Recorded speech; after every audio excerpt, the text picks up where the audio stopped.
Қазір біз сабағымызды балалар қадам жаса әдісі арқылы бастаймыз, жақсы ма? Қадам жаса әдісі арқылы бұл әдіс бізде судың қасиеттерін айтып береді балалар бізге. Кім айтады судың қасиеттерін? Судың қасиеттерін кім? Данишка ғой.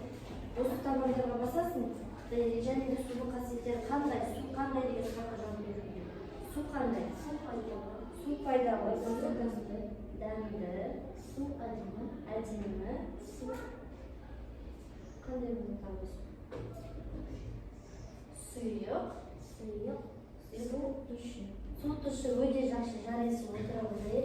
Келесі әлия судың қасиеттерін айтады бізге. Су таза, Су таза, су әдемі, су пайдалы, әдемі. әдемі, Су таза болады ма? Таза, чистая, таза ғой, таза, өте жақсы отыра білер. Келесі Надя судың қасиеттерін айтып береді, Надя.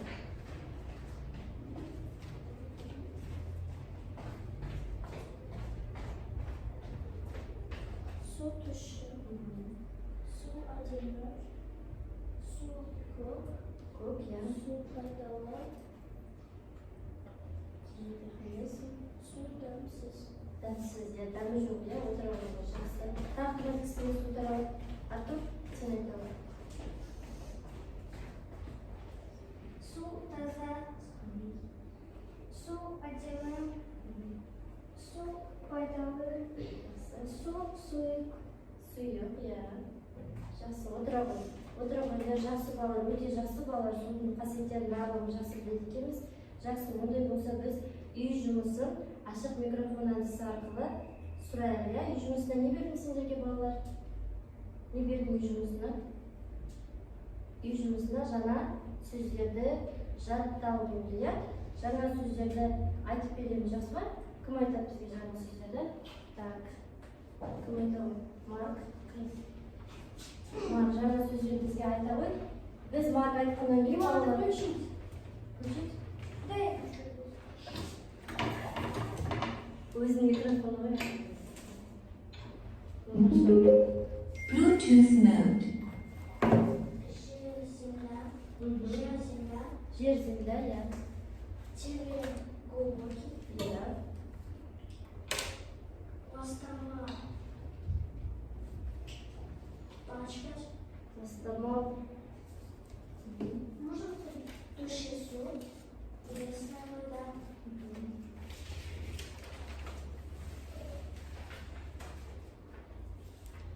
Жақсы. Болды ма? Келе балалар. Келе ғой. Балалар, Марктың жауабын балаларға шапалақ әдісі арқылы. Марк қалай жауап берді бізге? Шапалақтаймыз, Жақсы. Келесі Елисей, сен бізге жаңа сөздер айтып береміз?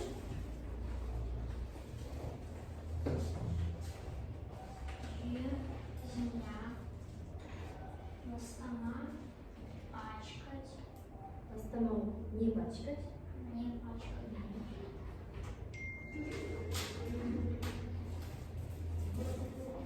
Жақсы. Болды ма? Жақсы. Так, әкеле ғой. Кім бізде жауап берген жоқ жаңа? Артемий жауап берген жоқ. Тоқтаңдар. Балалар, балалар? Елисей қалай жауап берді балалар? Қалай жауап берді? Жақсы. Келесі. Артемий, сен айтып бере ғой, бізде жаңа сөздерді. Қандай жаңа сөздер? Жер, земля,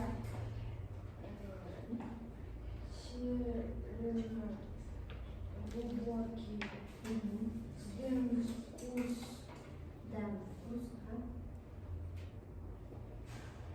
судьбы, испытал сразу,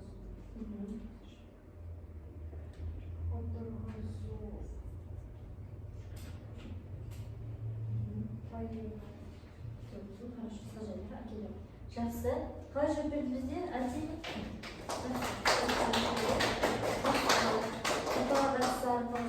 Жақсы үй жұмысын, жақсы дайындалып келесіңдер, өте жақсы жарайсыңдар. Келесі жаңа сабақпен танысайық, онда балалар. Бізде балалар тақтада қарасаңдар, мынау ненің суреті балалар? Балалар, мынау ненің суреті бізде?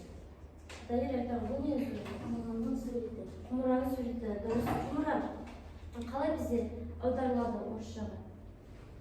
Құмыра. Орысша қалай болады? Құмыра ваза, да?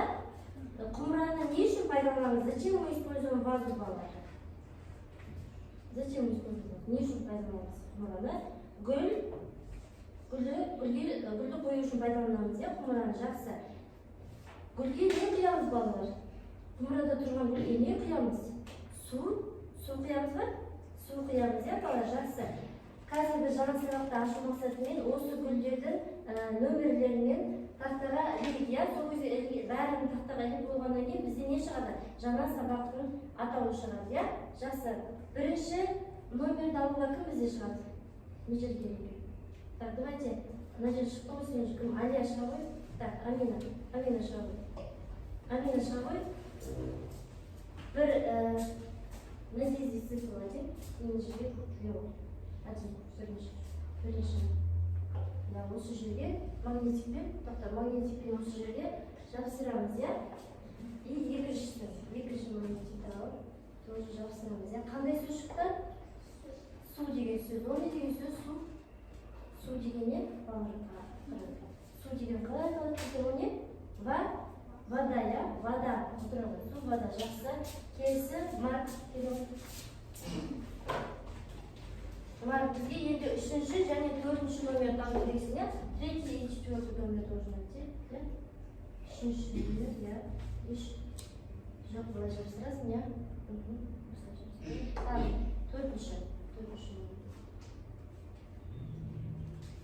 Былай, аударып жабыстырайық. Төртінші номер. Су, зенде, отырауы. Келесі, Надежда.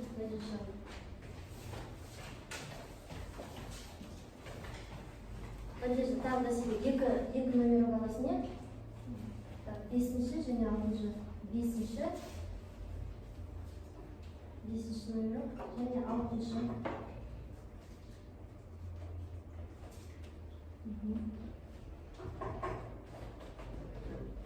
Так, келесі Малина.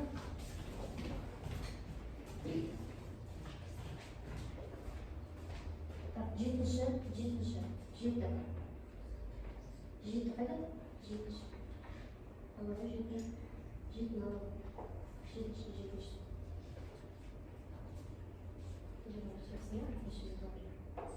Тағы бір сегізінші. Сегізінші номер, иә, дұрыс. Отырады. Замир.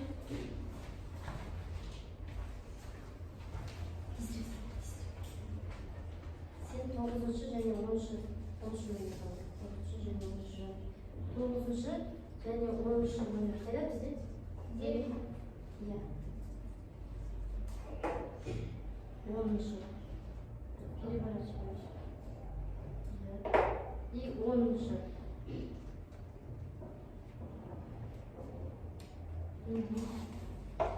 Қандай сөз шықты? Демир? Денсаулық. Отырауы. Қазір шығармыз. Келесі шыққан жоқ. Алия шығармыз.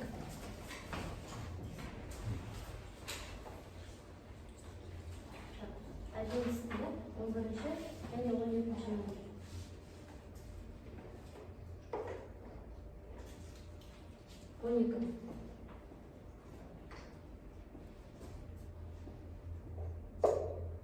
Отырауы. Роман. 13-ші және 14-ші номер. 13.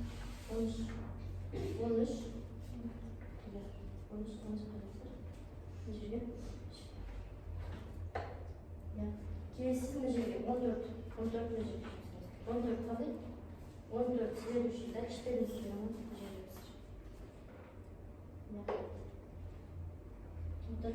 келесі Елисей.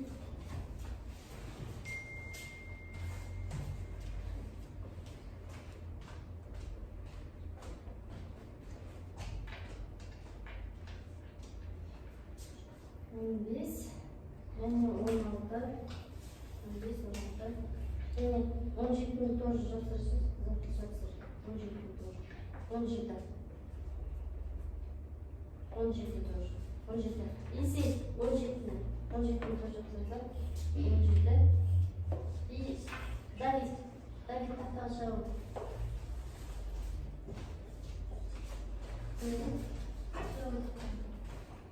Және қалған осы үш нөмірді жақсы. Қалған үш нөмірді өсіріп, соны қосылып жүрмін.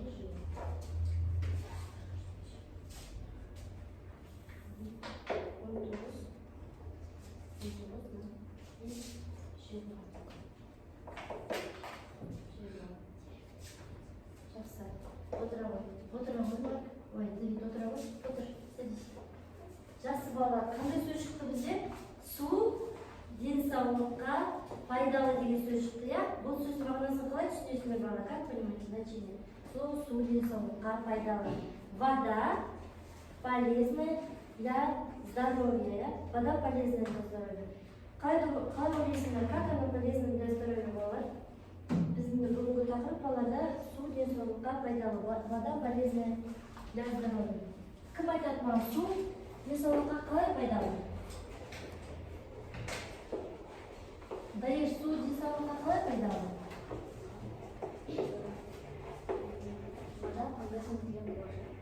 Я, су теріге пайдалы, я?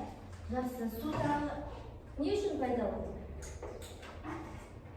Так, Даеш, сен емес, отыра ғой. Надежда, су тағы не үшін пайдалы бізге? Как полезна вода для здоровья?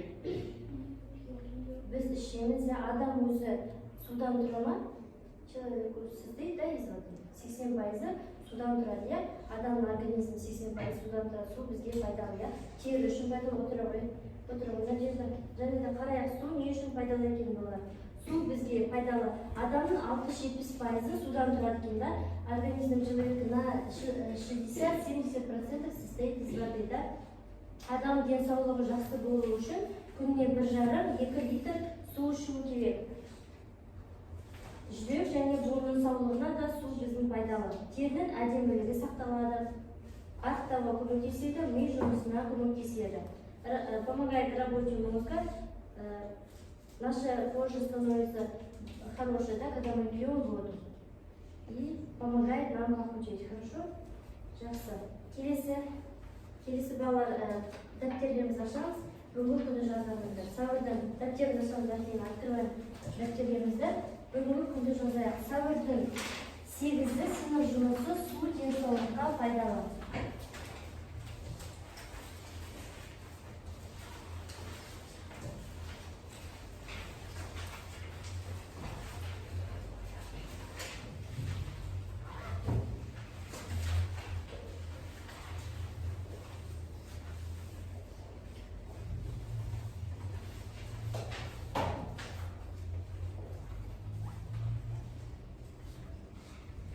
Сәуірдің 8-і су денсаулыққа пайдалы.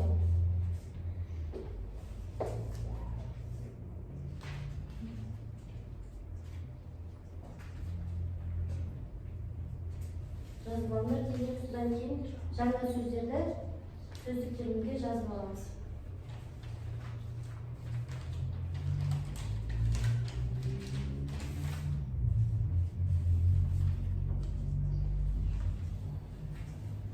Болдық па?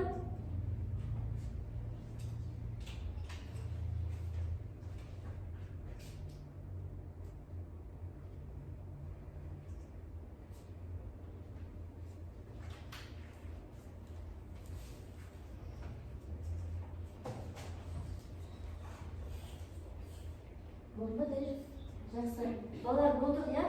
Болсақ жаңа сөздерді сөздіктерімізге жазып аламыз. Записываем новые слова в словарь, да? Что такое у нас жаражай? Вы видите, да? Жаражай, пляж. Әрине, конечно, сусын, напиток, қайнат, кипятить, емдеу, лечить и жазылу, вылечиться. Осы сөздерді сөздіктерімізге жазып аламыз.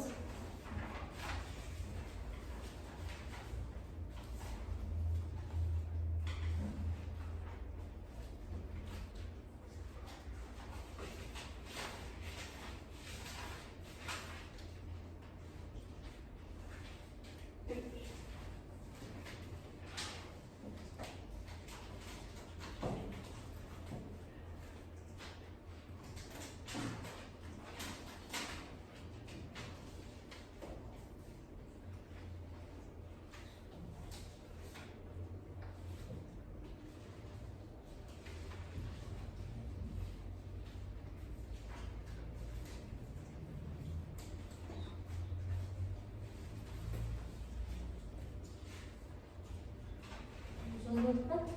Написали? Новый слог жазылды ма? Болдық, иә? Жазып болдық, иә? Жазып болсақ, осы сөздерді қайталайық бірге, иә? Бірге қайталайық. Жағажай, пляж. Жағажай, пляж. Қайталайық. Жағажай, пляж. Әрине, конечно. Сусын, напиток. Қайнар, кипятить. Емдеу, лечить и жазылу, вылечиться. Да? Хорошо. Жақсы. Осы сөздерді жазып алсақ, онда біз сіздермен бір ойынға поиграем с вами в игру, когда ящик әдісі. Ты не записал еще? Давай быстрее, я тоже.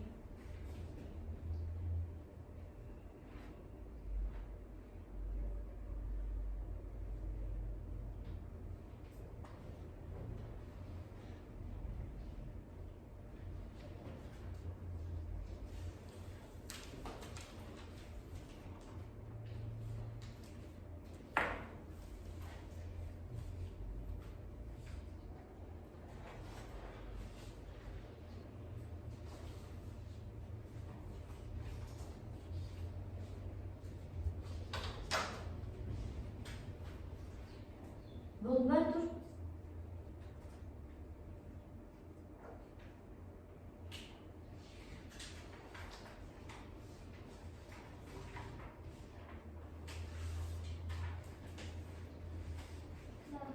Болды, иә, жақсы. Кім болған жоқ? Максим, сен ба? Тезірек жаз, тезірек.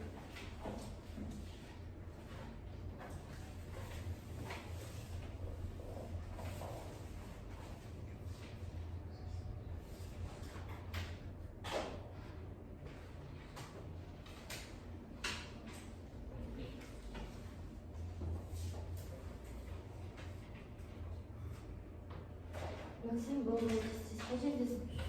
Мен еще раз Тезірек жаздым, емдеу, лечить и жазылу, вылечиться.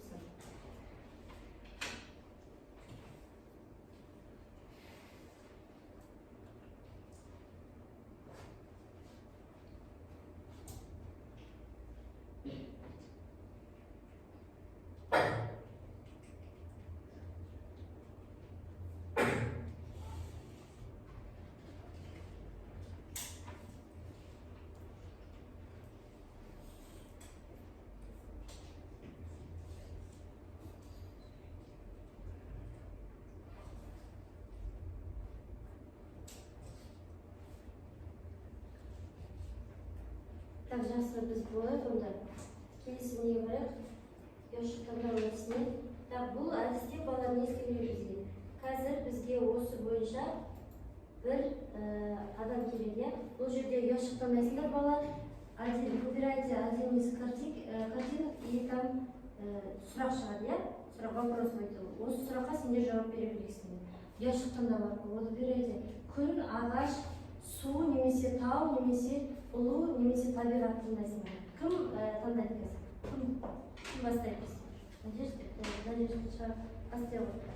Надежда, орында тұрасың, осы жерде тұрасың. И айталы, қайсың таңдайсың?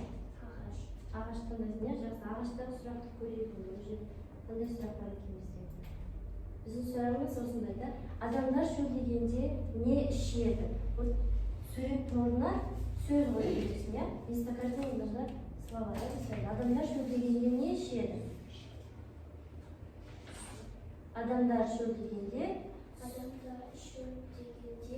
ішеді. Өте жақсы. Вот посмотрим правильный вариант.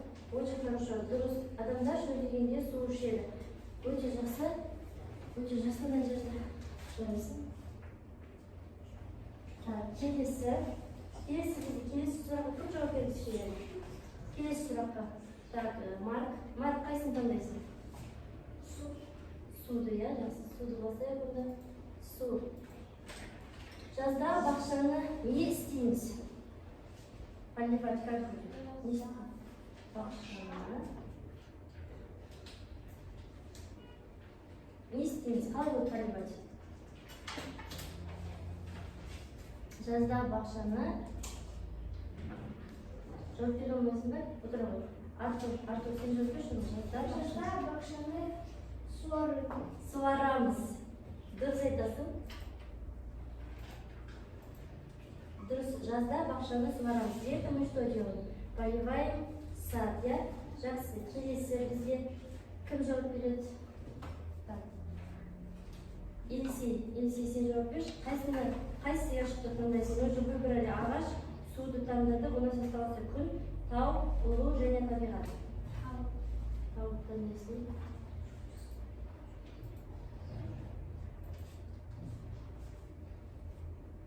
Иісі жоқ. Өте жақсы. Өте жақсы, судың иісі жоқ, өте жақсы жауап бердің. Жақсы.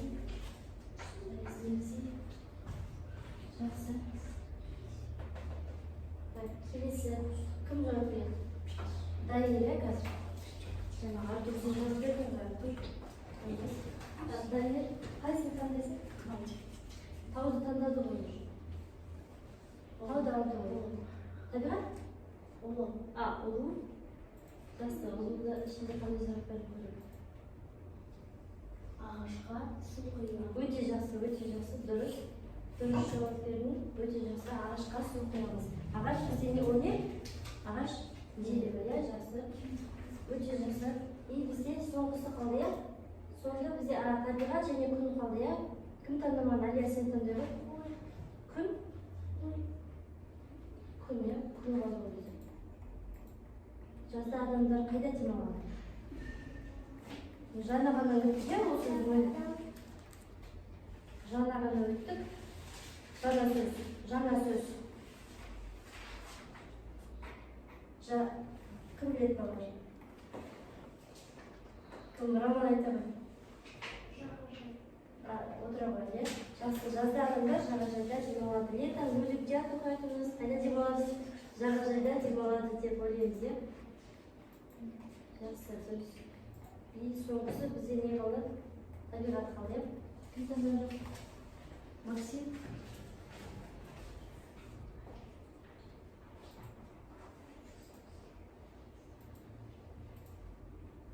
Әкем не жуады? Ол бізде өткен тақырыпты өттік, иә? Не жуамыз?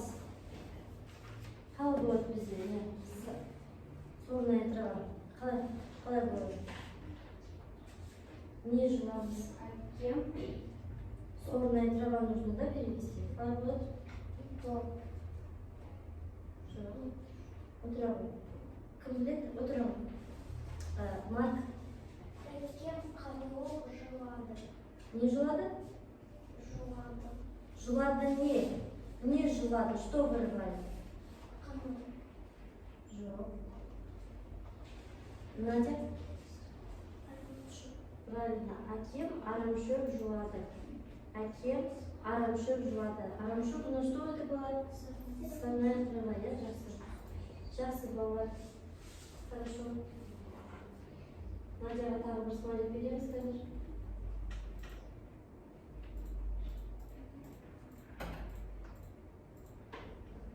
Так, Надяға тағы бір смайлик. Жақсы. Келесі балалар біз мәтін оқимыз, 78-ші бетті ашамыз. Жерде екінші тапсырмадағы мәтін оқимыз. Екінші тапсырма мәтін оқимыз. Мәтін жағдай туралы мәтіндер.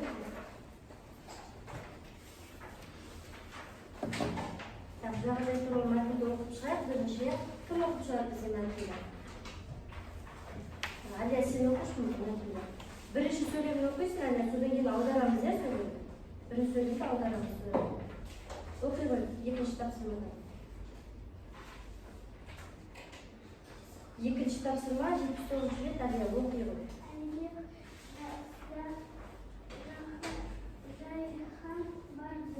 Не істеді? Аудара ғой. Әлібек жазда жағажайға барды, соны аудару керек бізге. Әлібек жазда когда? Летом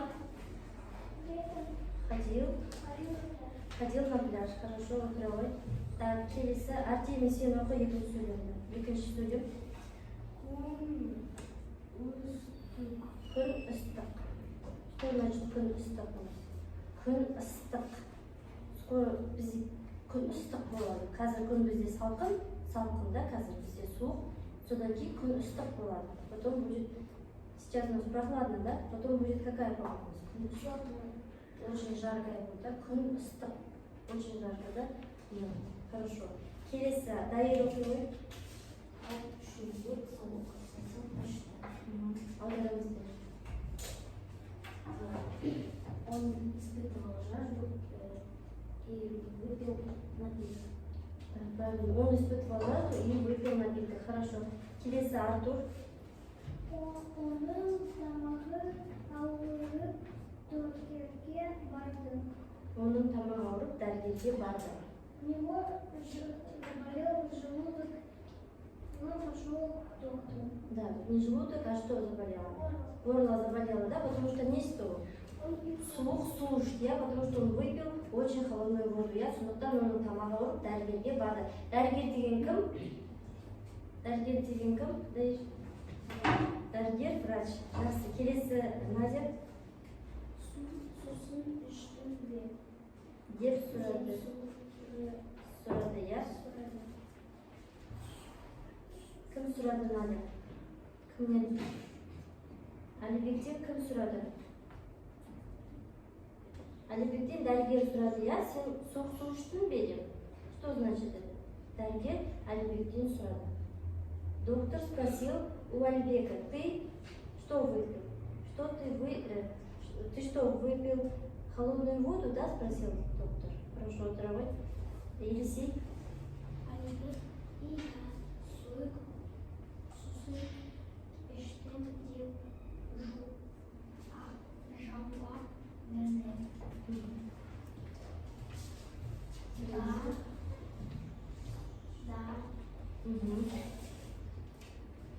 Да, ответил. И что ответил? Да, я выпил холодную воду, да? Хорошо. Так, келесі, кім оқиды? Так, я оқиды, замер оқиды.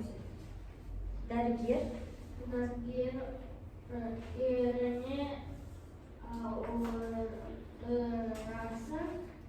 сусын іштім. Ішпе. Суды қайнатып іш. Дальше читай. Суды қайнатып іш. Суды қайнатып іш. Су пайдалы. Су пайдалы Деді, я? Осы сөйлемді ала жүрген замер. Әрине, вы только что писали, да? Что за слово әрине? Конечно, да? Конечно, аурасың. Конечно, у тебя... Ты что делаешь? Да, заболеешь, да? Заболеешь. И что делать нужно для этого? Суық сусын ішпе. Не пить холодную воду. Суды қайнатып іш. Қайнатып кипятить, да? Как нужно пить воду? Қалай ішу керек суды? Қайнатып ішу керек, да? Нужно кипятить воду, да? Не пить холодную. Су пайдалы. Су пайдалы, вода для нас полезная, да? Вот травы. И келесі бізде соңғысы Надя оқиды. Дәрігер Әлібекті емдеді. А су пайдалы? Су пайдалы уже прочитали. Врач вылечил Альбека, да? Жақсы, отырып. У нас текст был о чем было? О чем был текст? Альбек жағажайға барды, да? Дәл айтты ғой, не туралы осы текст был? Альбек не істеді? Альбек Су ішті. Сосын не болды Альбек? Альбек сосын не болды ғой? Ауырып қалды, я? Су ішкеннен кейін. Содан кейін дәрігерге барды, я? Отыра ғой. Жақсы, біз жатырмыз болса, осы мәтін бойынша балам сұрақтарға жауап берейік, я? Сұрақтарға жауап берейік мәтін бойынша. Мен сұрақ қояйын, сендер жауап беріңдер. Жауап берген адамға баспармақ арқылы бағалаймыз. Мәтін не туралы? Жаңағы сұраққа жауап берген, Дайыр уже ответил на этот вопрос, да? Мәтін не туралы? Мәтін не туралы? Вот Дайыр қалай жауап берді жаңағы сұраққа балалар? Балалар, Дайыр как ответил на вопрос, оцениваем Дайыр. Первый вопрос уже ответил же Дайыр. Как ответил Дайыр? С помощью балалар вот этих палочек. Оцениваем Дайыр. Артемий, оцениваем Дайыр. Как ответил Дайыр? Қалай жауап берді? Жақсы. Артур, ала қой. Как ответил Тайыр? Возьми. Басқылма. Я. Хорошо ответил, да? Жақсы, өте жақсы жауап берді. Жақсы. Қоя қойыңдар. Келесі сұрақ балар. Следующий вопрос. Әлібек қайда барды? Әлия?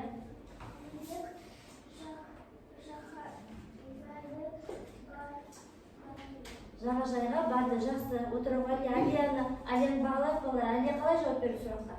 Қалай жауап берді Алия? Жақсы жауап берді ма? Максим қалай жауап берді? Иә, жақсы жауап берді, иә, өте жақсы. Келесі сұрақ. Ол жағажайда не ішті? Балар? Не ішті? Елисей, не ішті жағажайда?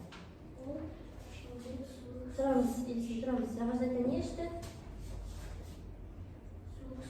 Суық сусын ішті, өте дұрыс. Жақсы, отыра ғой Елисей, правильно. Елисей қалай жауап берді бізде? Дұрыс жауап берді ме, теріс жауап берді ме? Өте дұрыс жауап берді, суық ішті. Жақсы. Келесі сұрақ.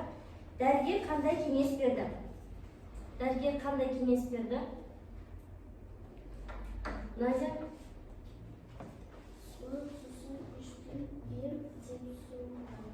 Суық су іштің деп сұрағы жоқ. Қандай кеңес берді? Что он посоветовал, да? Әлібекке не деп кеңес берді? Суық суды ішпеуге кеңес берді, я? Не пить холодную воду, я? Жақсы. Келесі сұрақ. Сұрақ болды, балар. Сұрақ бізде аяқталды. Келесі тапсырманы орындар, балар. Келесі тапсырма бізде жазбаша, дәптерге орындаймыз. Келесі тапсырманы балар. 80-ші бетті ашамыз, балар. 80-ші бетті ашып, осы 4-ші тапсырманы орындаймыз, я? 4-ші тапсырма. 4-ші тапсырма, я? Қажетті сөздерді жазамыз, я? 4-ші тапсырма. Это ты не делал еще, ты в другом тапсырма делал. Мы еще не делали это. 4-ші тапсырма. Вот, по-моему, здесь нашел. Ты же вчера делал такое, но это не это, да? Да. 80-ші бет, 4-ші тапсырманы дәптерімізге жазамыз, балар, қазір көрсетеміз. Жазып істейміз. Секунда, 4-ші тапсырма. Делайте, балар, 4-ші тапсырма.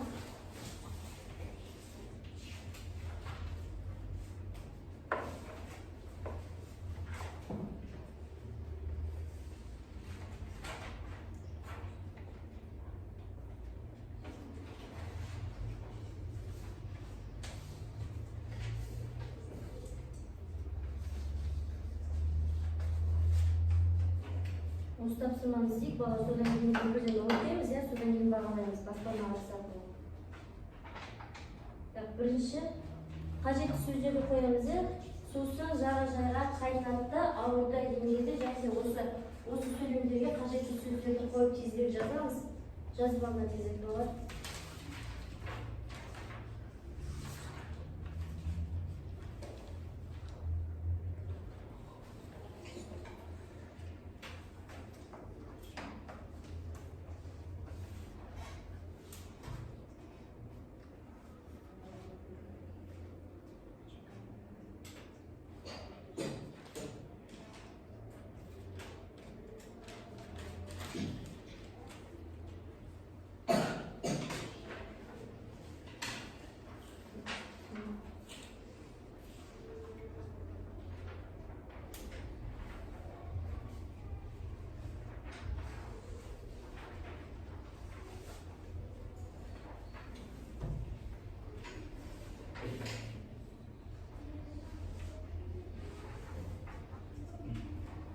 Әлібек қайда барды? Жаңа біз мәтінді оқығанда болды, я? Куда қайда барды? Қайда барды? Дайыр болдың уже? Қайда барды? Жағажайға барды. Дұрыс айтасың, правильно. Әлібек жағажайға барды, балар. Дұрыс, біріншісін Дайыр дұрыс жауап берді, жақсы. Келесі екіншісін кім істеді, балар? Надя. Ол сусын ішті. Что такое сусын? Сусын не? Напиток, да? Ол напиток, су. Үшіншісін балар істеді ме? Үшіншісін. Оның тамағы не істеді? Дайыр сен істедің уже. Алия істеді ме? Үшіншісін. Оның тамағы не істеді? Оның тамағы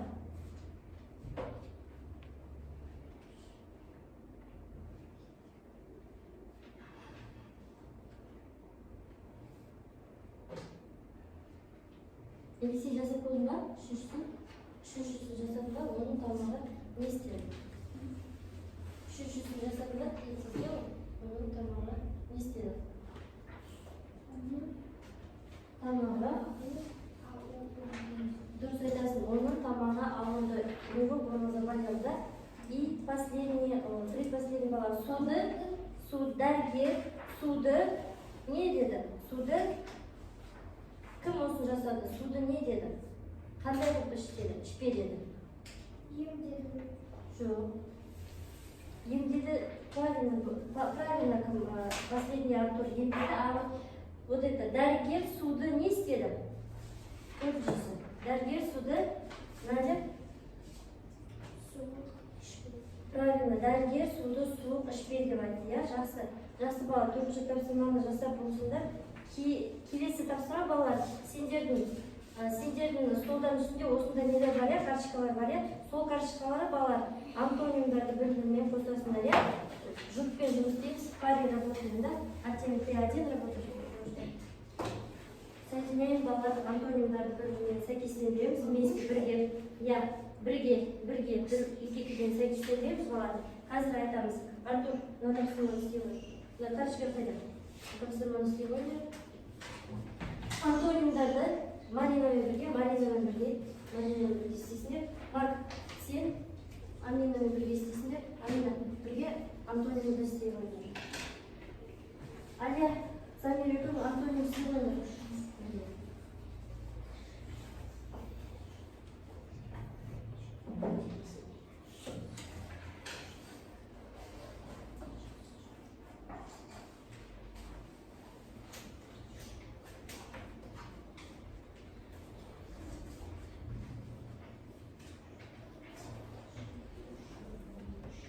Кім жасап болды балалар? Кім болды бала жасап? Осынікі қайда бұл? Ашы? Қандай болды? Тұщы, да? Ашы, тұщы. Я. Сезбек Артур. Давидлар университет болды, я? Так, балалар болды ма? Кім болды? Надя, давайте прочитайте тогда. Біріншісін оқыңдар сендер. Так, біріншісін сендер ма? Первый сделали? Ашы, сен оқисың, тұщы. Давид оқиды ғой. Ашы и тұщы. Давид сен оқисың ғой, тұщы. Что такое ашы, тұщы? Соленая и пресная вода, да, балалар? Ашы, тұщы прочитали. Вот второй, кто прочитает? Терен. Тереннің несін таптыңдар ма? Так, Роман, Дайыр оқиғандар. Терен. Дайыр сен оқы. Теренді Роман айтты ғой, сен енді оқисың, қандай? Екіншісін жұбы. Терен емес, дұрыс. Так, үшіншісін өсиеді. Өсиедіні кім тапты?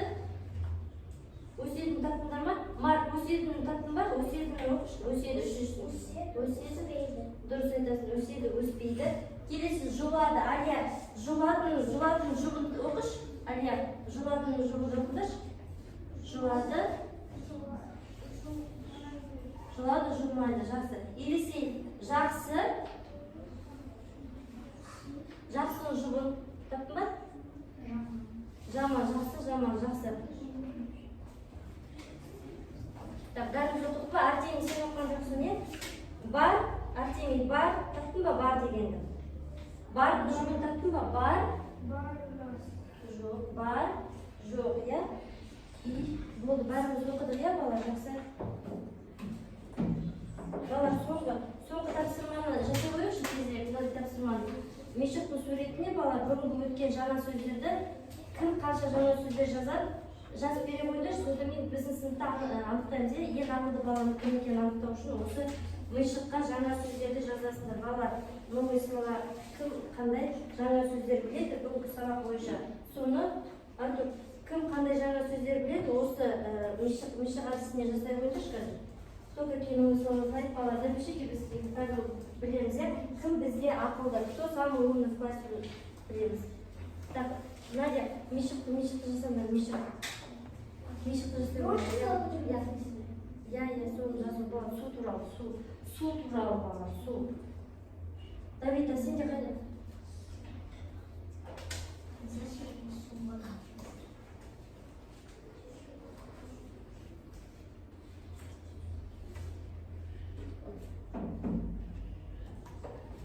неше сөз жазды балалар?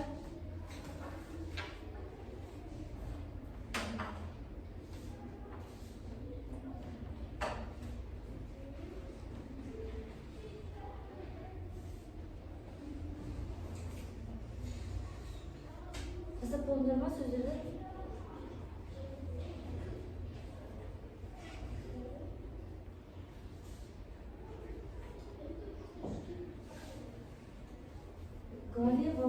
Глава вода проходили же, вот оттуда брать любое слово, любой жанр сөздер алсаңдар болады. Кез келген жанр сөздерді. Қандай сөздер өттік біз? Су, пайдалы, қопсыту, құдық, барлығын алуға болады. Кім жазып болды?